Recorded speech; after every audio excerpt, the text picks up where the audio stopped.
This video shows how to do the Porsche 12-volt lithium battery module data restore. You can click Help document to check the connection diagrams.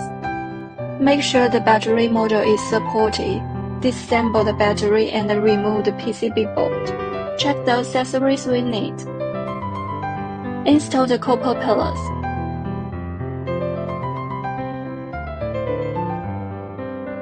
Align the PCB probe position. Install the interface board and lock the copper pillars.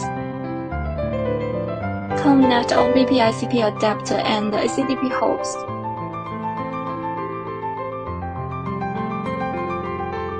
Open Mini ACDP app. Click Porsche. Click Porsche 12-volt lithium battery restore. Click SPC5644B. Please record the original data if you need. I will do the data restore directly. Click Data Restore. Confirm the ACDP device is connected to the module. Click OK.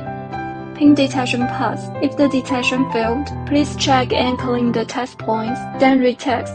Confirm the chip information. Click Continue. Ready to write new date. Click OK.